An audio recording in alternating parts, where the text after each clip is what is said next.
friendly neighborhood Spider-Man.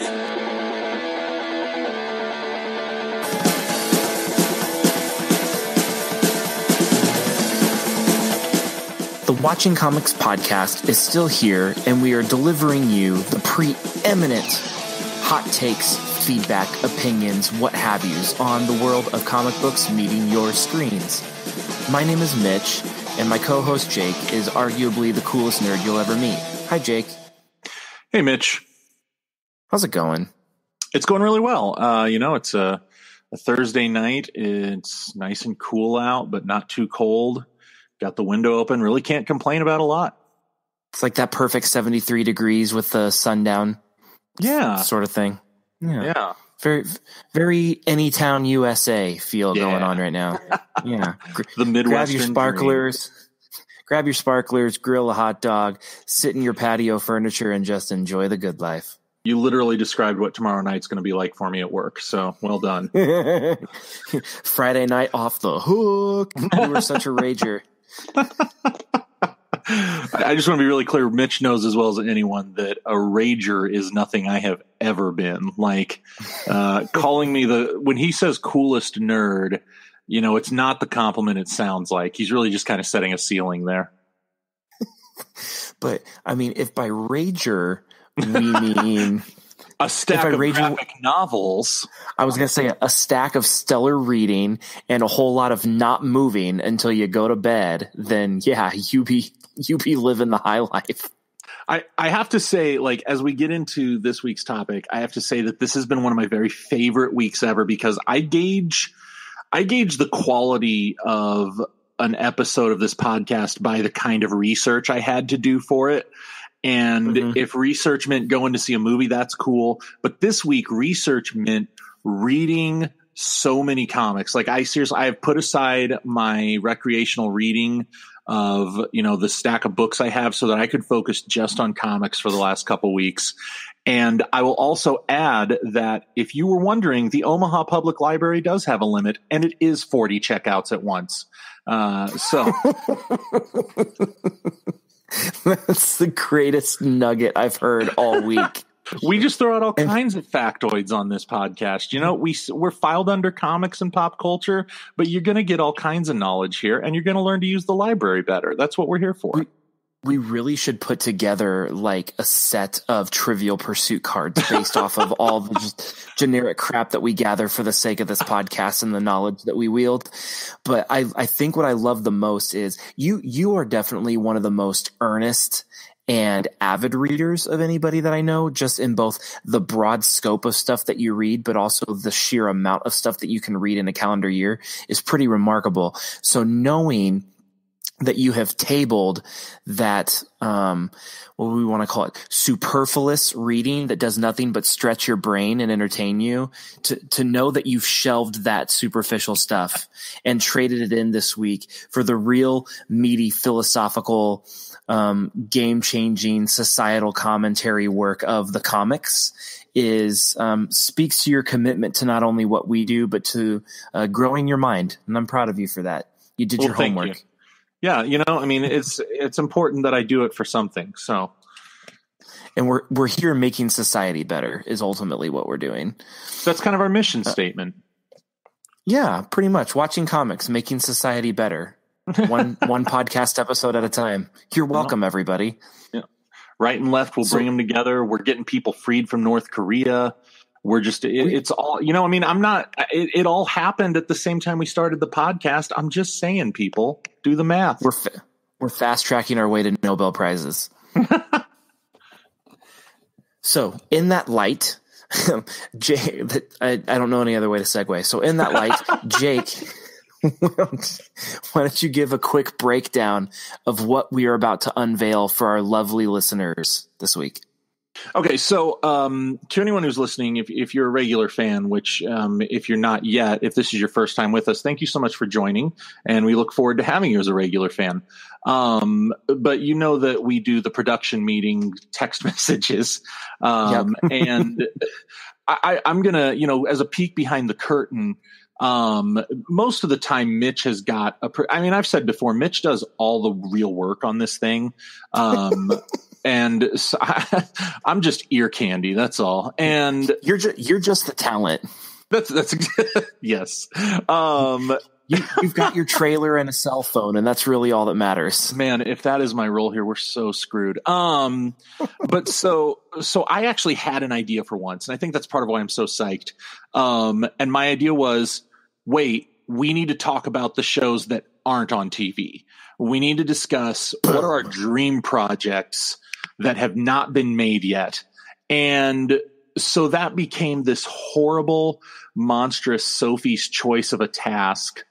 So we eventually said, okay, we're each going to get 2. So today, what we're bringing to you guys is the Shut Up and Give It To Me episode. We're going to talk about each of us has got 2 projects we want to see brought to life. We've not told one another what they are, although we've kind of discussed it a little. I don't know for sure what you're picking. You don't know for sure what I'm picking. And we're just going to kind of break it down, talk about it, have some fun discussing that. And it's nice to be freed from the fate of the universe for a week or 2, or, the consequences of abuse on a brain. Cause I realized I was like, man, this comic book podcast has been pretty heavy so far. So we're going to have right? Like, does it feel like just the kind of projects that have been out this year, they've all been really heavy and it's been awesome and phenomenal. They've been carrying a lot of weight, but since this week was more of a Sophie's choice, we're going a lot lighter. Yeah, no, I'm going to stop running with that one. So anyway, I say, Mitch, I had the idea, so why don't you take it and give us your first pick? Okay, so I have 2 choices, obviously. One is like the most glaringly obvious selection that I probably could have made, if anybody knows where my true fandom lies. And then another one is kind of just a salute to my favorite arena of discovering artistic things, and that is just in the kind of indie underbelly sorts of things. My favorite types of music are typically self-produced works, or my favorite movies are indie movies. Some of my favorite things to read are things that don't get produced or distributed traditionally. And so I have one of those 2. So it's like glaringly picking one for the man and then glaringly picking one for the underdog is kind of where we're going. So since you said we wanted to keep things light, I'm going to go with my indie choice first. And it is a deeply dark and sinister piece. I think I may have texted you about it a little bit. And actually I haven't read the whole arc yet, but I've read 2/3 of it. And that's enough for me to know that we at least need the first volume of this arc to be put together, probably in a series of some kind. But I'm going with Josh Williamson and Mike Henderson's Nailbiter series. Oh, that's such a good pick. And that is one you hinted at, and I'm so glad you went with it. Tell us all about it, man. It's so good. Yeah. So basically, I really think volume 1 is like issues 1 through 10, because there's 30 issues over the course of 3 years. So I would say really issues 1 through 10 are what would be the prime fodder for what I would consider to be a dark prestige level series of television. And so it basically takes place in the fictional town of Buckaroo, Oregon. And Buckaroo, Oregon has been known for producing, I believe, 16 or 17 of the United States' worst serial killers known to man. And the latest one, his name is Edward Charles Warren, otherwise known as the Nailbiter, because he chews off his victims' nails and part of their flesh as part of the process. So that's kind of a scary thing. If you're as gross as it sounds. It really is. And so he gets caught by this FBI agent, Charles, and it's just kind of about it's kind of like a Will Graham, Hannibal Lecter, or Clarice Starling, Hannibal Lecter type of thing, where it's this cat and mouse bit, and they go back and forth, kind of some mind games, some gory stuff, kind of some conspiracy theory about what's going on in this town, and just kind of does the social commentary about what do we think about serial killers? Why is it considered to be such a celebrity type thing? And some dark relationships, dark conspiracy stuff going on. I don't want to spoil too much of it because hopefully this is interesting enough for you to go and check it out if you haven't checked it out. This won all kinds of independent comic awards, and this thing was all over the place if you knew where to find it, and had really great momentum and was a very tight and wonderful run for 3 years and 30 issues. And the first volume, I think, would be a great like Netflix or HBO Showtime type of series, because it's got a feel of Twin Peaks, kind of has a feel of Dexter, kind of has a feel of True Detective, all of which are things that I absolutely love. And we want it to have the kind of playground where it can be edgy and bloody and sinister and say the bad words and talk about the horrible, uncomfortable things and all that sort of stuff. So what do you think about that, Jake? I'd watch that show. I'd watch it so much. It'd be so good. So I actually have finished Nailbiter. And I can tell you, like, you know, and I'm not going to spoil anything for you. Professional courtesy, the rest of these bozos, you know, but I think that it really would work start to finish, actually. I think, you know, since there's 6 trades of it, for the non-comic book reader among us, a trade is a collection of 5 to 6 or 7 issues, short for trade paperback. That was mainly, it's ironically, I'm sorry to interrupt you, but that was mainly how it was picked up. Like you can technically get the individual issues through Image Comics' website if you really want. But I mean, the way most of the stuff was picked up and the way most of it was packaged and read was through those 6 packages. Well, and, you know, just as an aside, trades are a really fascinating part of the comic book industry because, like, even those among us who really desperately want to be plugged in with all things comic book, there's too much. And trades are your way of, instead of dropping $4 an issue for, you know, all kinds of different things every week, you can just go and after 6 months, get the whole thing all at once, sort of do the binge thing. And trade's really fascinating. So if you've ever been interested in comic books, but you don't know where to start, go to your local comic book store or tweet me and ask about where to start and get some trades. They're always a great place. But, trades are also a great way to kind of dip your toe into something, or if there's because obviously there's a difference between comic book collecting and comic book reading. Yes. And comic book, at least for me, like comic book collecting, the specific graphic novels and specific issues of comic books that I have are ones that I really want to have in my collection and grow and nurture and kind of have this attachment to. Whereas trades a lot of time can be things that you can just go because you want to explore this particular storyline, but you don't know if it's going to be your new thing, or it may just be a partial thing. So it's a really good way just to kind of do that without, like Jake said, without having to have the heavy investment. Yeah. And and the other thing is that, like, a lot of libraries carry trades. And, you know, yes, the librarian is going to look at you weird, you know, but whatever, you know, just check it out. You're a librarian. Take my card. Let me do my thing. All right. You see all kinds of weirdness. But anyway, the 6 trades really break down nicely. You could do it as 6 separate seasons. And maybe they'd probably want to divide it a little differently than that, but you could get a solid 4 to 6 seasons out of Nailbiter. I really think, though, like Joshua Williamson, Nailbiter was the first thing of his I picked up. And since he started it, he's actually gotten a lot more exposure in mainstream comics. I believe he's currently, at least he was as recently as a few months ago, the writer on The Flash. Yeah. And, you know, that's a big change. It's a really big, well, you know, what's really interesting is that Williamson is so good at doing these and because, like, the Flash is this I often tell people he's kind of the Spider-Man of DC Comics, which makes a non-comic person's head explode. But for me, it makes sense. And the Flash is more of an upbeat character. He's a very hopeful, optimistic character, which you'd think doesn't fit this serial killer guy. But the reality is that he's done some really dark stuff with the Flash, but he's always done it from this perspective of optimism means more in the face of darker things. And I say that to say that he's got some chops as a writer, and he's very talented, and Nailbiter is him. The nice thing about indie comics is you're not bound to the 75 years of continuity that came before you, and you can really let your imagination run wild.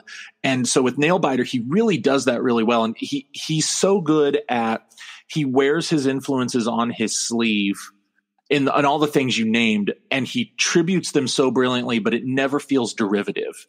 Exactly. Like, yeah, what I love about what he crafts is like, it's clearly belongs in this specific kind of niche of like the fascination of true crime, anti-heroes, serial killers, those sorts of things that have really picked up steam quite a bit in the last decade, it seems. But at the same time, like you said, not derivative. It does a great job of establishing its own narrative style and its own identity to a point where you feel like you're living in a unique world, even though a lot of the components are familiar enough to know that you're going to be fine.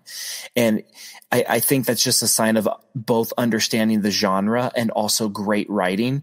If you're looking for a comparison, if you're not familiar with this comic, or you're just not familiar with many comics and you just enjoy watching things, I just keep coming back to the concept of True Detective season 1, where that is arguably one of maybe the single best season of television I've ever seen. But it was one of those things where like the writer of that show was working on that one piece for over 3 years and just crafted this thing of perfection. And then somehow it got greenlit and HBO put big money behind it, and it got big names, and it just became this really, really amazing thing. And we hadn't really seen anything like it before, even though it touched on very familiar themes and familiar energy. And I think that's a good way to kind of sum up Nailbiter, where it's like I both am familiar with this, but I also, just especially since I'm such a Superman and DC type of guy and Alan Moore type of guy, that this was both familiar but also strikingly different for all the wonderful reasons. And I would say, as I'll kind of, it's your comic, so I'm going to let you talk about it more if you want. I'll shut up. But I will say, one thing I love about this episode, this topic, is that you don't necessarily have to read comics. This could be for maybe our listeners that they enjoy the Marvel films or the DC films, but they don't necessarily know a lot about comics. You're going to hear some good stuff to jump in on tonight. So Silence of the Lambs is a good reference point. True Detective was awesome. Twin Peaks was one I didn't even think of when I was reading it. You said that and I was like, oh crap. Yeah. If any of those things appeal to you, I cannot more strongly recommend Nailbiter as a good starting point for somebody who wants to read some really good comics. Yeah, and it's a great intro also too if you're just interested in kind of delving into the indie side of comics. This is a great way as you research this one more and you read it and you just kind of dive into the world. It's a really cool way just to see how something can pick up steam and something that good can find a voice and find an arena to survive, even though it obviously wasn't in, as we like to say, at the big boy table. But there are just few things sometimes when you read a book or you read a comic or you come across, you read a theater piece or anything, and you get the sense that it would translate almost seamlessly to screen. And obviously Nailbiter is very much a comic book. It is very much a graphic, visual, literary experience. But at the same time, especially given, like we talked about over some of the things that are popular over the last decade, I just don't think it would be that difficult to get this project on the screen and to do it well if the right network put the right people and the right money behind it. And so that's another reason why it was an easy choice for me, because it's like I love the story and I think it's done really, really well. And even if it was just a standalone comic and never turned into a visual watching TV or movie of any kind, it would still be remarkable and I would still love it. But it's like, man, if we're talking about ones that haven't been made yet and would be really easy to hit a home run with, this is at the top of my list. Yeah, and a last word on it from me. I know I said that a second ago, but I forgot a couple things that kind of gnaw on me as a comics fan is when we don't credit the artists. Mike Henderson nails it with this thing. It's eerie, it's chilling, and yet in Edward Charles Warren, the serial killer, you get this like, I don't know how to describe it other than you look at him and you know he's a serial killer. Yeah, well, he's almost an albino. Yeah, and his facial expressions are so. I've never seen an artist convey psychopathy in facial expressions before like that. You know, like you can look at him and you can say, "Oh, something's disconnected in that guy's brain," just from the expression on his face. And I really think, you know, it's a pet peeve of mine when the same artist that starts a series doesn't finish it, let alone Marvel and DC do this all over the place now. They change artists like every month and it drives me crazy. But I just wanted to give that shout out, you know, cause I know he's waiting for the validation from me, to Mike Henderson just for Mike, brilliant art. Listening. Yeah. It is. And they did a stark difference in skin tone, direct facial features, like, and not in an obvious way, but like the difference that they did that Henderson did in drawing, Edward Charles Warren and Charles Carroll is striking to a point where it's not comical, but noticeable. And that's just, I think that just echoes what you said. It speaks to the level of nuance and thought and attentionality that went behind the actual visual component of this. So that, yeah, I agree. Can't be overstated and can't be overlooked. Mike Henderson's just as much a piece of it as Josh Williamson was, but Nailbiter, I love it. And I need to finish it. I've read trades 1 through 4 and it's phenomenal. I just need to finish the last 2. Oh, they're so good. Yep. Yeah. Get out of here. Go read it. All right. Jake, you're first. Okay. My first was both the easiest and the hardest, because this is, first of all, my very favorite, hands down comic book series ever written. On the other hand, I and literally all of Hollywood are not certain that it will ever translate to screen effectively. But if we're talking my dream project, I want to see a proper on screen, and I've got some ideas I'll get into, but I want to see a proper screen adaptation of Neil Gaiman's Sandman. Yeah, I knew this one's been on your heart for a long time. You need to get it out there. You need to speak it into the universe. You need to will it to happen. You need to do all of that. You need to cross yourself with chicken's blood, whatever it takes. Do your stuff to get you your Sandman. And so part of the problem with so first of all, let's talk about the problem is that since literally I think the mid 90s, various studios and people have been trying to pick this thing up and make it into a movie, make it into a TV show. And it just has not ever materialized. Most recently, I believe, let's see here, in the early of this decade, the 2010s, Joseph Gordon-Levitt was attached to possibly direct, definitely write and star in a film adaptation with, I believe it's, let me check, David Goyer producing, right? So there's some real weight behind that. Can I just say, like, I would have absolutely loved that project so much. JGL's probably in my top 10 favorite actors list. He's so good. Very rarely lays an egg. And David Goyer, obviously the man behind Dark Knight and Man of Steel. I'm a fan. So yeah, I would have been all over that. Well, and so also let me get into your realm as the film guy. I am so sorry. What was the name of Joseph Gordon-Levitt's first film he directed? It's the one about Don the porn addict, Don John. Yeah, Don John. So my wife and I saw that, and we sat there for the first hour, like, oh, Joseph, you're letting us down. This thing is just straight porn. And multiple times we're like, maybe we're just going to go. And I'm so glad we didn't, because that thing has got its problems. You can tell it's somebody's first shot. But when it's all said and done and the dust clears, there's so much to like in it. And there's so much good in it that it won me. And I already loved him as an actor, but it completely won me over to him, not just as an actor, but as a creative in general. And with that in mind, him picking up Sandman was awesome for me. And with Goyer attached, it was awesome to me. So the tragedy is that in 2016, he dropped out. And he wished it well. He said, you know, he's still a big fan. It was getting too complex for him. They brought on a new screenwriter. Nothing's been heard since.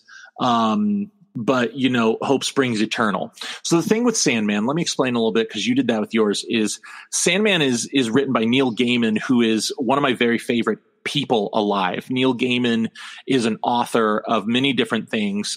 He is a disciple in comic books of the great Alan Moore, whose praises we've sung on this podcast.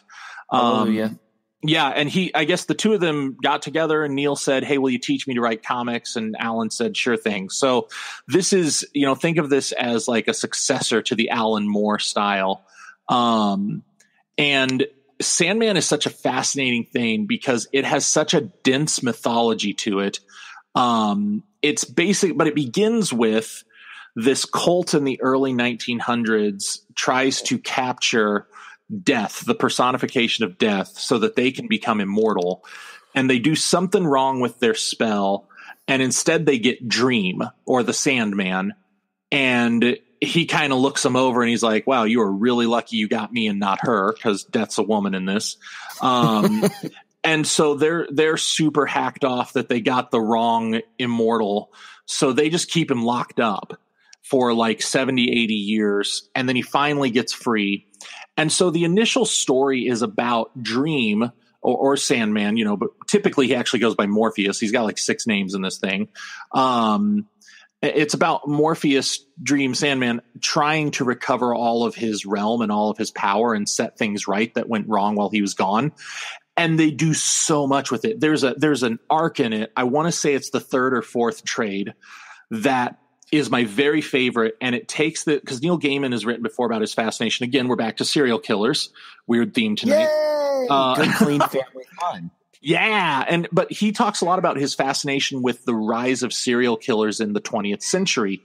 And in Sandman, the story is, you know, without spoiling anything, the story is that when Dream got locked up, one of his chief nightmares, this guy named the Corinthian, who's scary as all crap, went rogue and started finding mentally ill people and driving them crazy enough to kill. And it all culminates with, as Dream is getting out of his prison, the Corinthian is gathering every serial killer alive at this motel for a convention. And it's just this really twisted thing. And so like Sandman has these elements of fantasy, elements of horror, but then it grows beyond that. And that's what I truly love about it, is it starts as one thing, but by the time it's done, I won't spoil it, you know, in case you want to read a 30-year-old comic. But when it's all said and done, Dream, through the whole thing, it's all about how he is, by nature of who he is, incapable of change, and how that makes him a hard guy to be around because he won't grow and change. And it comes down to him having to basically make a decision between living or growing. And it's such a fascinating character study that you don't even realize is a character study until you're like halfway through it.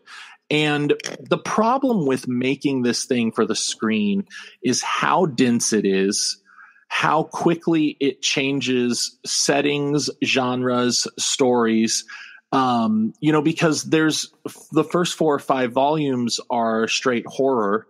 And then all of a sudden it's like, well, we're going to go down and have some contemplative time in hell as we get to know that Satan's not really that bad a guy. And, you know, he really as one is, does. Yeah. You know, and you get into these other things, and it jumps through time. It jumps through setting. Dream has 6 siblings that just bring this whole mythology together. And it's so dense and it's so difficult. Personally, I believe, well, first of all, I agree with Neil Gaiman, who once said he'd rather see no Sandman movie than a bad Sandman movie. I'm with him on that. I actually would like them to get away from the movie idea and do a TV show where they can do another one of Neil Gaiman's projects got picked up recently, last year's American Gods.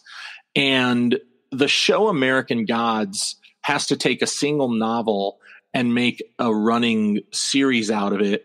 And they sat down with Neil Gaiman to figure out what parts to expand, what parts to cut out, how to maybe cut two things apart and sew them back together into something different so that it's true to the novel while being its own thing. And I think that's what Sandman needs, is for Neil Gaiman himself to sit down and oversee, okay, what parts of this are essential, what parts are just too confusing for the audience, and really kind of put that thing together into a different story that's still true to the original. I was going to say, because Sandman ran for a while. Like, it wasn't just like something that was done in a couple of years.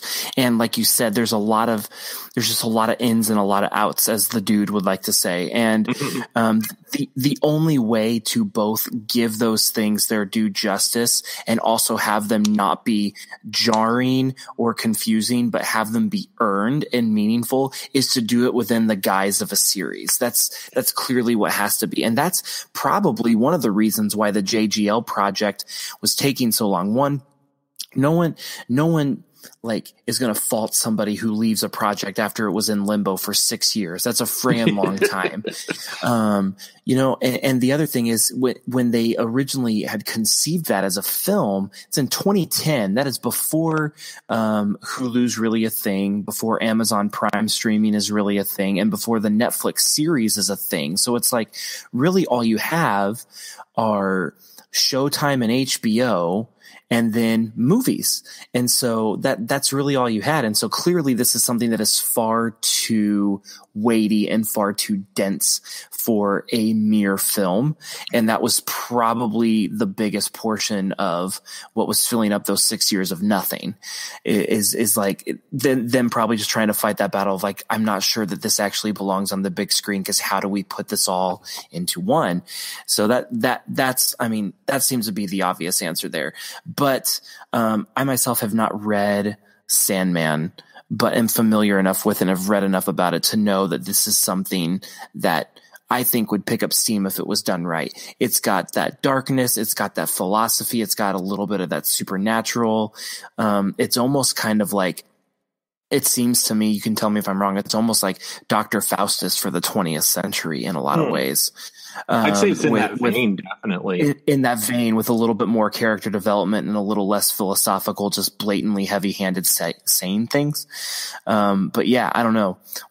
I would love to see it. Obviously, I need to read it. But man, I can't agree with you more. It just sounds like it's got to be a series. Yeah, I think that all things being equal, just now that I've got the dream in my heart, I would like to see Joseph Gordon-Levitt come back to play the part of Dream. I think he could do it really well. I mean, it's a character that's going to be pretty makeup and prosthetic heavy, I think, just because of his spooky appearance. I don't think they need to go CGI, especially if you're doing a show and you got to keep the budget under control. There's going to be enough craziness that you don't want to be doing, your main character as a computer animation. But I think that it's got a lot of potential, but it's definitely, and so this is why this was a hard pick for me, is because to me, it's the dream project. It's the thing I would most want to sit down and watch of every comic book ever made. But I am aware of how completely difficult it would be to produce, just because it's not a linear narrative. It is such a dense universe. And yeah, it would be tricky. I acknowledge that, as every filmmaker for 30 years has. For sure. It sounds like it needs to be a Netflix series, because Netflix is the company that says, we don't care how much money it costs. We will give you creative freedom and we'll just give you the money to do it. And hopefully enough people watch it to where we'll bring it back for more seasons. But they seem to be the ones that spend the most and give the most creative freedom. So if it were to be turned into a series, it seems it seems that maybe Netflix is probably the closest thing to a sure thing as far as high quality is concerned. Yeah, I think you're right on there. I would say Netflix is the best bet because also I do think that, sometimes we talk a little bit about should something be binged all at once Netflix style or should it be doled out week to week Hulu style if you're going to go with a streaming service? I think Sandman lends itself to the binging. I think that the way that the stories within it can be so disconnected, doing them a story at a time rather than committing yourself to 10 weeks and then the next season's totally different. I think that would fit better because every season could feel a little bit like a small or like a large movie that was a little bit self-contained, but they'd all connect together. I don't know, but I'm spitballing here. I think that's what makes it such a good project is because there seems to be so much potential there. And obviously it is, from your fandom and your feedback on it, it sounds like it's a work that is as deep as it is entertaining. And that seems to be prime for the season of prestige television that we seem to be in, the era of that we're in. Yeah, because I think it's one of the only shows where you're going to get reflections on the nature of life and death and what it means to be human and what our dreams are worth to us and whether they're good or bad or inherently neutral. And you're going to get to see a man with teeth for eyes. So it all fits in there. That's bucket list material right there. I still have yet to really get to delve into a world where I get to see a creature with teeth for eyes. My life has been severely lacking in that. I need that. It's 2018. How much longer do I have to wait? Right? You can beam internet through the air. People should have teeth eyes. Yeah, no kidding. You would think Guillermo del Toro, if anything else, would have given us something like that already. I almost said that there would be a place for him in this, but I really think it would be like, what's that line in Infinity War when Rocket's like, oh, I want a weapon from there. And Thor's like, no, your brain would collapse under the insanity of it. And I'm like, yeah, that would be, if Guillermo del Toro got involved with Sandman, it might be the coolest thing ever that would drive people to madness. Yeah, it's like almost too on the nose. Yeah. Yeah. So, man, solid choices coming out of the gate. Yeah. What's pick 2 for you? Pick 2 is the super obvious one, but if I'm going to stay true to my fandom, then I'm just going to do it. Okay. So Superman is where I live and die. Mm-hmm. Superman is what started it all for me. Superman is the character I'm so connected to that even though it was a flawed movie, I cried during Man of Steel in the theater. Like that's just the way it is. Okay. So naturally when we're thinking about this project, I was like, okay, I want to do one that's just completely off my normal beaten path because I feel like our podcast listeners deserve something more than just the party line from me. So you're welcome, listeners. I did that with Nailbiter. But here it's like, okay, before I just decide I'm going to do a Superman story, let's just retrace back through some of my favorite arcs and just see if there's something that triggers it for me. And it took me a little while, actually. This one didn't immediately come to mind, and I'm kind of disappointed in myself that it didn't because it should have, because it really is a big deal, both in Superman lore, in graphic novel lore, and just in the sake of it being what I think is to be a really killer story that I enjoy reading. So I want to see Kingdom Come brought to screen. And not in an animated movie way. I want Kingdom Come to be done live. Right. I want it done. Did you loan that to me the first time I read it? I may have. It was probably someone in college, and I'm pretty sure it was you. Because I'd heard about it, but I'd never read it. Mm-hmm. So it's a mixture of wonderful things. Obviously, Jake and I both come from pretty heavily influenced Christian backgrounds with our families and our upbringings and a lot of the culture that we were around, especially at our impressionable time. Kingdom Come is reminiscent of that. It gets a lot of its inspiration from some different interpretations of aspects of the Book of Revelation. It's not overly religious, but obviously you can tell that there's some imagery there that was derived from that. So there's a little bit of that piece. It's obviously got the Superman Justice League piece. Superman and Batman are in that. Lex Luthor's in it. And then also it's Alex Ross. It's arguably, I would say it's probably Alex Ross's magnum opus. Yeah. And Alex Ross is my particular favorite Superman artist. And so it was just like, this is a convergence of so many things that check boxes for me. So it was kind of a seminal piece. But what I also love about it is it kind of is a nice reimagining at the same way, where you're taking Superman and Batman and the Justice League, and they're not really fulfilling these roles of superheroes anymore. And so they're just kind of there. They're just kind of existing. And so what I appreciate about this is it ages them. Superman is significantly aged in this. The people in the world that they exist in have lived with the reality of these heroes for a long time, to a point where they have grown stale of them anymore.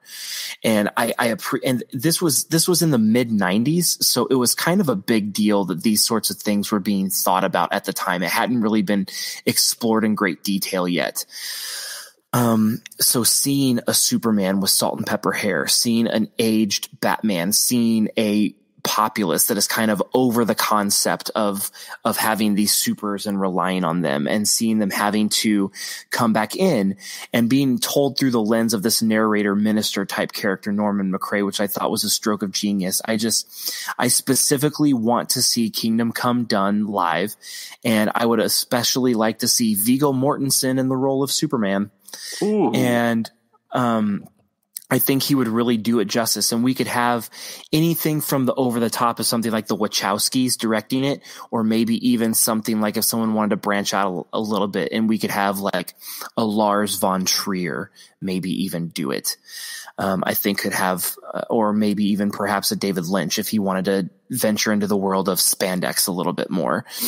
But it's got the density mixed with the classic familiarity, but it's still in a lot of ways rereading Kingdom Come. I actually wrote a grad school paper about Kingdom Come last semester, and it was an interesting thing. And I just revisited it for the first time in a couple of years, and so much of it still seems relevant and vital and refreshing, even though it was written in 1996. Okay, so I'm kind of done with my initial rambling. Basically, what I'm saying is Kingdom Come is near and dear to my heart, and I think I deserve, if nobody else does, I deserve to see it done on the big screen. And I think Viggo Mortensen would be a perfect fit for the titular role. Yeah, so first of all, my brain is still reeling at the awesome that would be Viggo Mortensen as old Superman. Right? Right. Oh, man. Like initially you're like, oh, that's a really random choice. And then you think about it and you're like, oh my God, holy crap, that's amazing. Yes, we need this right now. Viggo, go, make it happen. Yeah. I think, man, I have so many thoughts about this. This is so good. I think to play my part here and educate some of our readers or listeners, to educate some of our listeners, I think that this might be, I'm going to say something that's going to be really unpopular with our crowd that do read comics. I appreciate The Dark Knight Returns. I don't like The Dark Knight Returns, which is one of the most famous and cherished and beloved Batman stories ever. And it's set in a dystopian future, old man Batman, blah, blah, blah. I don't think it ages well. I don't think it holds up. And I think that the two crappy sequels it got are the same quality as the original, but they didn't come out in the 80s, so we didn't fall for it.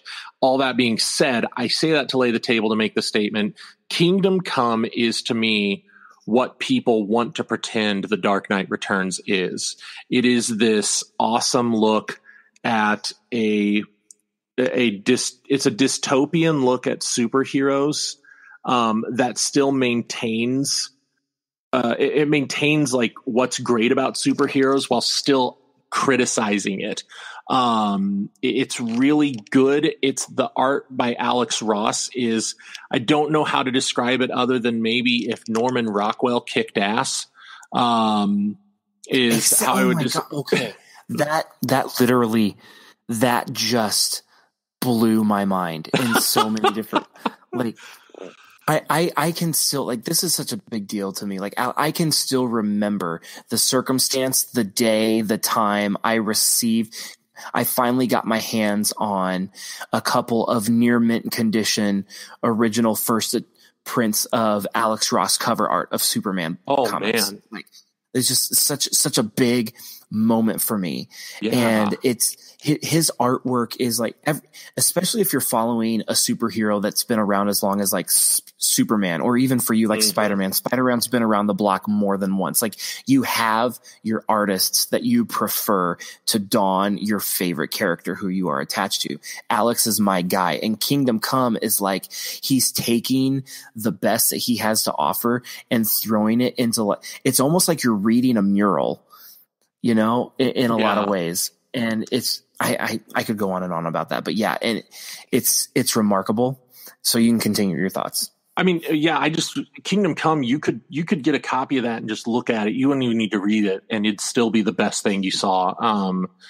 But it's also, I mean, I just think it is this awesome look. Man, I don't know. I really like where you're thinking on this. It is it plays that Watchmen role in that it criticizes superheroes, but it does it in maybe a more lovingly revering, there's more reverence to it. It's less, for sure.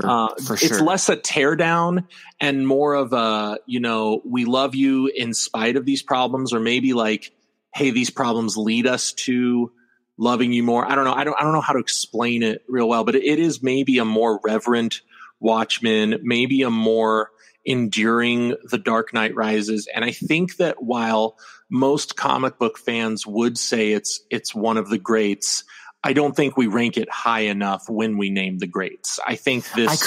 I couldn't agree more with you, because I was going to say this when you said about The Dark Knight Returns. I thought it was good. I didn't think it was spectacular, but I thought it was good.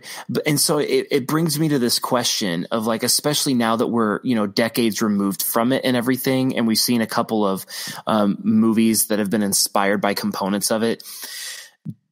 Do we look at The Dark Knight Returns the same way if Frank Miller's name is not on it? I'm not convinced we do. No, I'm with you.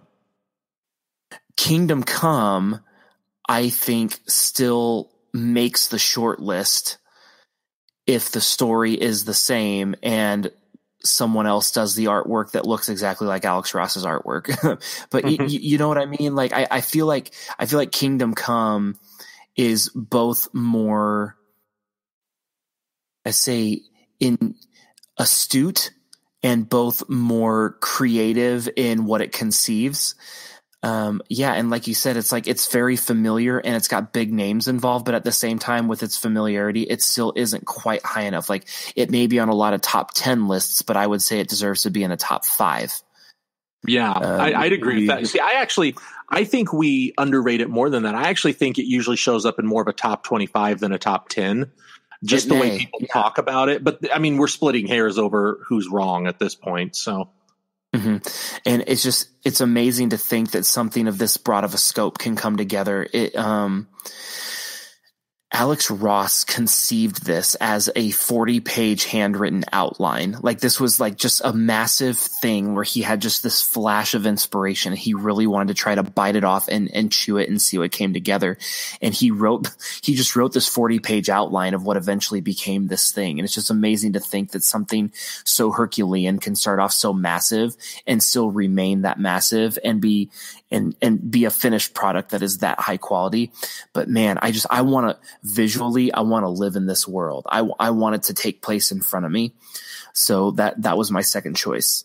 Man, that's a good one. I actually, and maybe I just thought I was being clever when I read your Twitter today. I actually thought you were going to say Whatever Happened to the Man of Tomorrow. Oh yeah.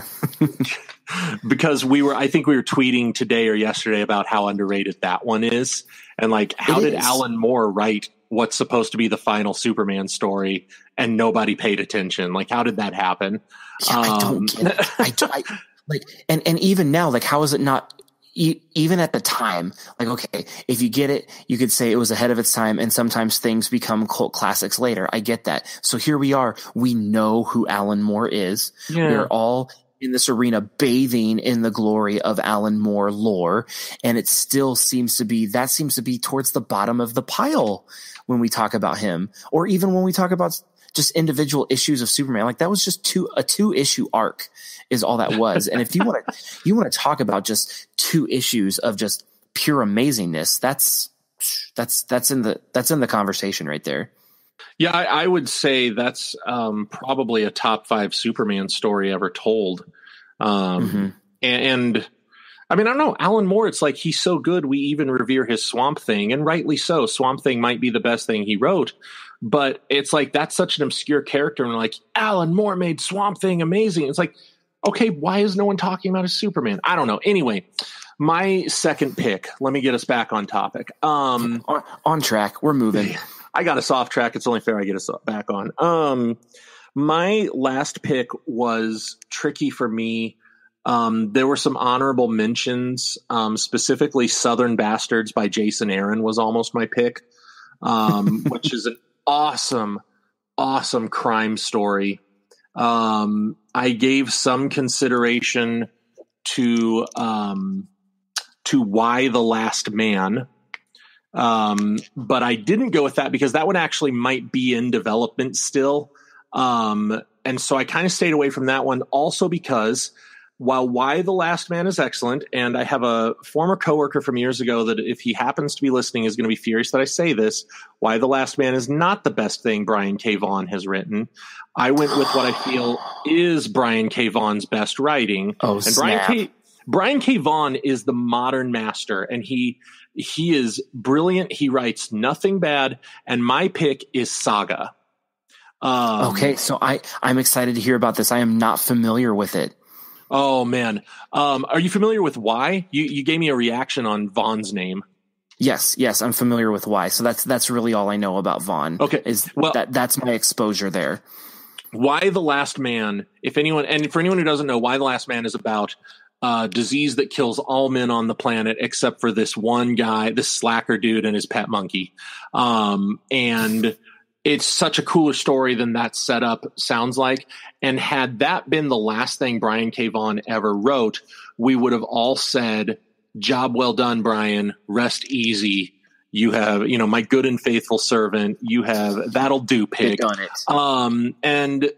But that wasn't the last thing he did. He then went on to create Saga with who is now one of my favorite artists, Fiona Staples.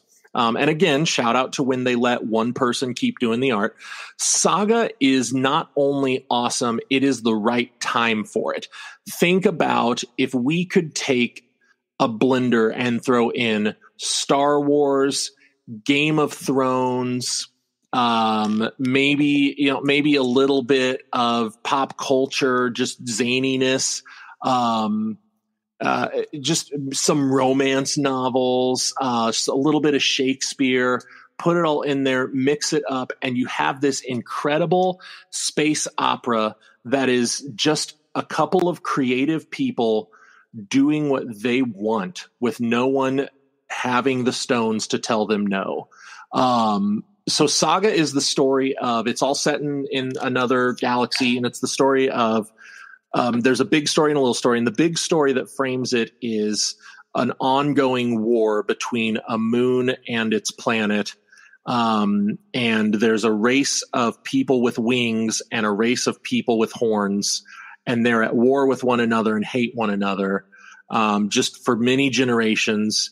And Saga is the story. It opens with a birth as a woman with wings gives birth to the baby of a man with horns.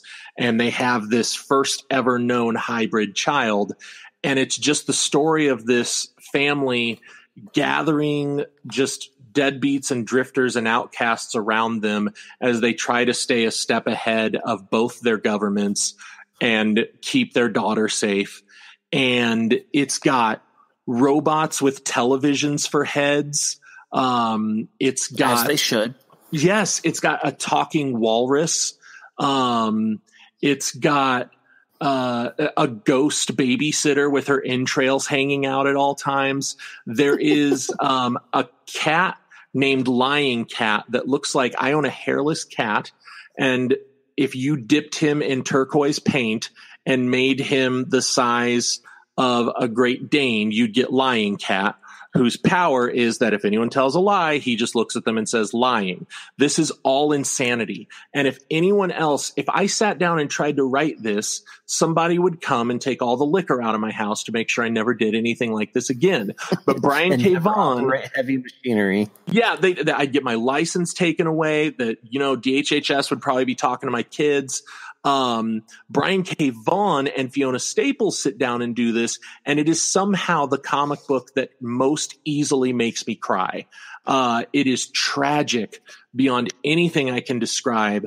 It has an epic scope that most stories cannot begin to capture, and yet it remains very focused on this family and on their very real. You would never believe that a woman with wings and a man with horns are the two most relatable characters in comics.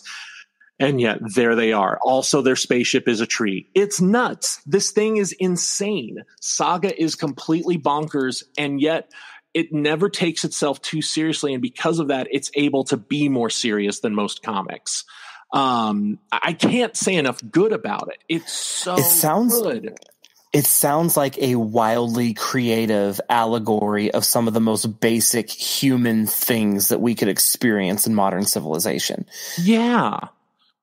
Because it's this concept of, obviously, two people who look differently and are told by a lot of the deciders that they should do things a certain way, are choosing to do something only a way that they know how to do, which is what's natural to them, even though that goes against the grain. Like, that is so universal.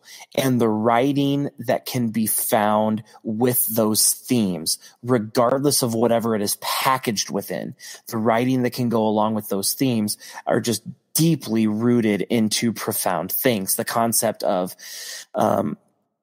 self-realization and going against the grain and being radical, not for radical's sake, but because this is the way that you feel compelled to live. And this concept of love and looking differently and finding a place to belong and building community and fighting for your lives and just surviving and all these sorts of things. Like, these are universal components. And obviously it sounds like there is a hell of a lot going on there, but if the balls are being balanced correctly and the themes are earned and they are well developed and the characters are relatable even with their horns and their wings and their spaceship tree, it makes a big difference. And this is, again, just speaks to the brilliance of the medium of comics themselves. Like, they are fantastical and they are larger than life, quite literally. But at the same time, there is just so much richness and depth to be found at the same time. And it allows us to imagine worlds that are never conceived like ours, but then also take components of it and say, wow, our world could be better if we did something like that at the same time. I don't know any other medium that can do that.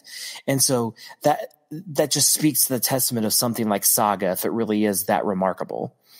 And it really is. It's, it just deals. So let me go with my vision for it again. And I hate being a broken record here, but I do think this is a show. Although I think this one could be on a more traditional network like HBO, and do the weekly thing. And I think that would work for it, because I've read Saga, week to week. I don't own every issue, but I'm working on it. And I've also read, there's been some times where I've fallen off for a few months, and so I'll get the trade to catch up before I buy the single issues.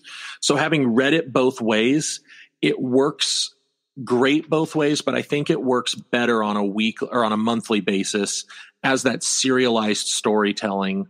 And so I think that this could survive very effectively on a more traditional week to week schedule. I think as far as making Saga, I honestly would want to see, I think, the Russo brothers, and not necessarily because of their work on Infinity War or the Captain America films, but more because of their work in television prior. The Russos got their start directing comedies, actually. They directed several episodes of Arrested Development. And they also directed a lot of episodes of the show Community, which we've talked about on here before, is the show that first introduced me to Donald Glover.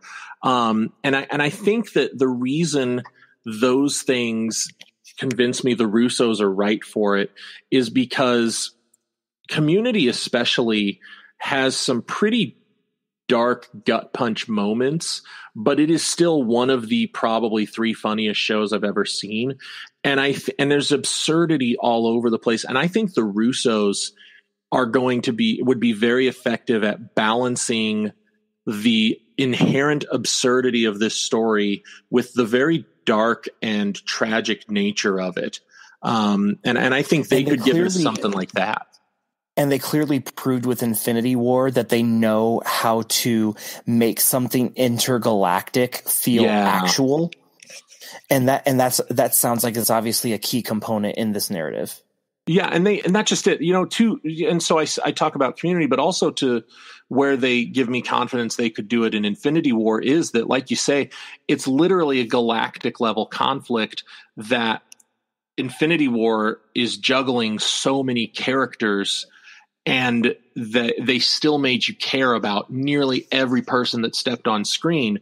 And I think that speaks volumes to their ability to do what you're talking about, where they can take such a big epic scope. It's a space opera, but they can bring it down to this tiny family element and this idea of outsiders, and marginalized people. And they could keep it personal while keeping it huge.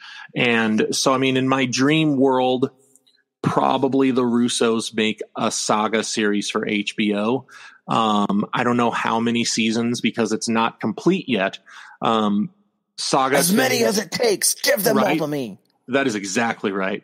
But man, that is probably the ultimate shut up and take my money project. So basically what we have learned at the end of this episode is that the world would be a much better place. Our entertainment lives would clearly be greatly enhanced if we were showrunners. That's just at a network. That's just clear with deep pockets. Because obviously we need these things, and we would be all the better for it. That's ultimately what we're getting at. Yeah, I think that, one of our many billionaires listening to this show should just give us a call and talk about financing a Watching Comics network, and we'll go out and make you some good television. Yeah, speaking of which, how cool would it be if like Netflix or Hulu did like what Netflix is doing with I guess both Hulu's doing it because they both have Marvel shows, but what if they did what they're doing with Marvel and gave Vertigo their own run of series? Man, that'd be so. And so the context is that Vertigo is the DC spinoff imprint that Sandman launched, and Vertigo had some of the best comics of the 80s and 90s. I mean, just Vertigo is just the real shit is really what it gets down to. If you want to talk, and it follows along those lines of the Netflix Marvel stuff where it's a little bit darker, a little bit grittier than some of the stuff that they do for the cinematic thing or their cinematic installments. And so I'm just sitting here thinking like, man, someone get that Vertigo contract ready, like make that happen. That's what I want to see. Well, and it's like, this is during an era where comic books had entered sort of a decline in some corners. It's like while certain artists were trying to see if they could squeeze one more ab onto Dr. Octopus, who's supposed to be a flabby middle-aged man, over here it's also like, hey, here's Sandman and V for Vendetta, no big deal. And so Vertigo was kind of where the comic book industry became art. To oversimplify the history of an entire medium. It's like the Focus Features or A24 of the comic book world. Yeah, that's a really good analogy there. And anymore, for anyone who is wanting to jump into comics, Vertigo, it's kind of functioning. It's not really, but it comes back once in a while and it does okay. Anymore, it's Image Comics is where you get that sort of thing. A lot of what, Saga's an Image comic. Nailbiter's an Image comic. Image, most of my honorable Vertigo. mentions. Image is where you go if you want to do something other than DC or Marvel comics. Awesome. Well, Jake, I think we've made the world a better place, and we've definitely given the Hollywood world a lot to think about. So I think our work here is done. Yeah, I would say so. Joseph Gordon-Levitt, I know you're listening out there. Please come back to the Sandman Project once they get it together. And Viggo Mortensen, you're my old Superman. It needs to happen right now. You are in the perfect window physically right now to make this happen. So go, please. I know that my opinion matters to you. So just go. All right. So thanks for listening. Watching Comics Podcast. Check us out at watchingcomics.com. Hit us up on the Twitters at Watch Comics Pod, and that is comics with an X, Watch Comics Pod. We're also on Instagram at Watching Comics Podcast. And Jake also has a Twitter, and I have a personal Twitter. You will find us. We want to hear from you. Let us know what you think. What are some comic series or graphic novels that you want to see on the screen that have not been put in development yet? We need to hear from you. And also hit Jake up for his random opinions, because the dude is tracking things and he knows what's going on. Yeah, mostly, at this point, I'm just retweeting things, but yeah, I do my best. Yeah, that's all we can do, man. We're just retweeting and doing our best. We'll do this again next week. Let's do it.